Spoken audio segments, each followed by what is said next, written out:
Une courte capsule pour vous aider à vous tenir sur la pointe des pieds. Pourquoi est-ce qu'on se tient sur la pointe des pieds? Bien, ça peut être pour espionner l'autre côté de la clôture, mais on fait ce geste-là régulièrement dans la journée, que ce soit pour aller chercher quelque chose en haut de la tablette, de la bibliothèque, que ce soit pour aider à défaire le garage. On a hâte de défaire notre garage d'hiver. Donc, il y a maintes raisons pour lesquelles on peut se tenir sur la pointe des pieds, mais il y a quand même certains enjeux et ça demande quand même une certaine pratique si on ne veut pas cramper des mollets et aussi créer une sensibilité sous les pieds.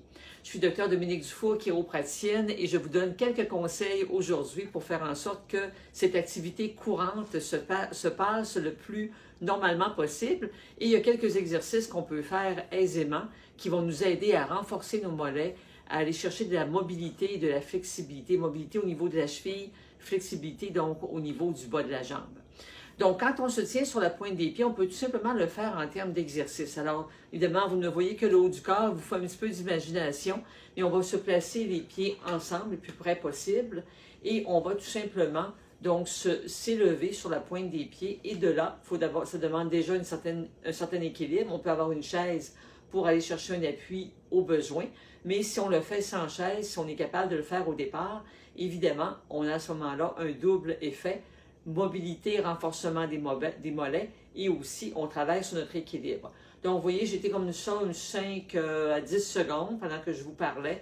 Donc, on va le refaire donc à répétition une dizaine de fois. Donc, 10 secondes à chaque fois, 6 à 10 secondes à chaque fois et on recommence comme ça. Donc, on se tient sur une chaise si vous voulez travailler ou éviter évidemment de tomber ou de perdre pied. Ce n'est pas l'objectif, on va aller se renforcer. Donc, la chaise nous donne un petit peu plus de sécurité au départ. Donc, ça, c'est une façon d'aller renforcer donc les mollets. On peut le faire aussi en plaçant un livre d'environ, bon là, je suis en pouces, environ 4 pouces, donc on va dire une dizaine de centimètres. Donc, on va placer nos pieds, donc on se prend un vieux livre, pas un livre de qualité, mais un vieux livre, et on va se placer la pointe, donc je suis sur mon livre, donc la pointe de mes pieds ici, et graduellement, je vais descendre mon talon pour faire en sorte que je sens l'étirement au niveau de la voûte plantaire, sans que mon talon touche au sol. Donc, je descends mon talon, et de là, je sens l'étirement et je remonte sur la marche. Ça peut être une marche d'escalier aussi, et je descends sans que mon talon ne touche au sol et je remonte. Encore là, on fait ça à répétition. Et ensuite, on va descendre carrément le talon au sol en maintenant le bout du pied sur la marche ou sur un livre, dépendamment de la hauteur où vous êtes à l'aise.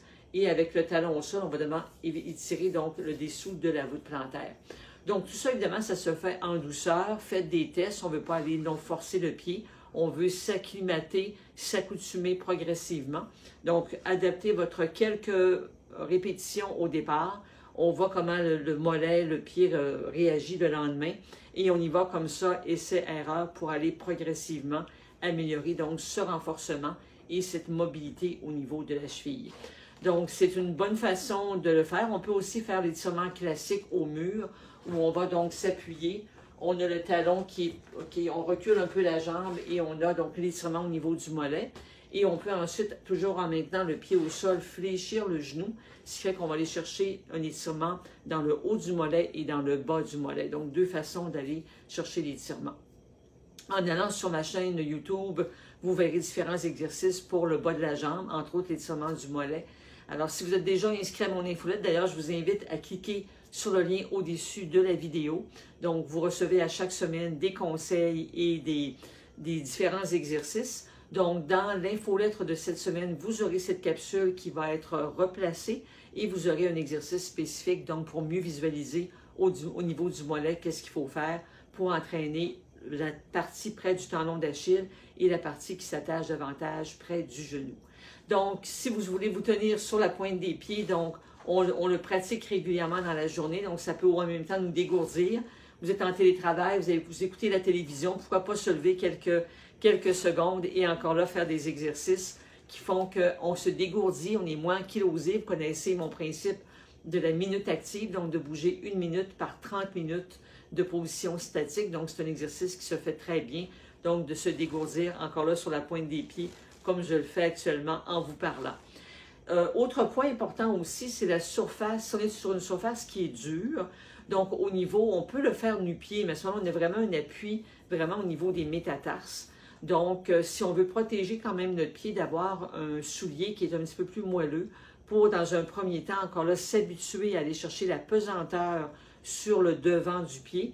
Et lorsque vous aurez quand même renforcé l'ensemble de votre corps, on pourra aller chercher un soulier ou carrément de le faire nu-pied, où là, on ira chercher un renforcement direct. Mais on peut encore là y aller progressivement pour ne pas créer d'irritation sous les métatarses, dépendamment encore là de la condition de votre pied. Si vous avez une fasciite plantaire ou autre, il y a certaines conditions sur lesquelles il faut faire attention. Mais de façon générale, plus vous entraînez votre pied, si vous n'avez pas de problème actuellement, plus vous apprenez à étirer le mollet, à renforcer la mobilité de la cheville, mais c'est gagnant autant lorsque vous marchez pour encore là avoir un bon appui, les pieds qui sont bien renforcés, la cheville du moins, lorsque vous marchez pour la course à pied évidemment, encore plus. Donc, toutes des bonnes raisons de se tenir et de se pratiquer à être sur la pointe des pieds. Sur ce, je vous souhaite une excellente fin de journée et profitez-en et surtout, pratiquez régulièrement, que ce soit ce mouvement-là ou un autre mouvement. Bouger, c'est bon pour la santé. Au plaisir de vous retrouver lors d'une de mes prochaines capsules. À bientôt.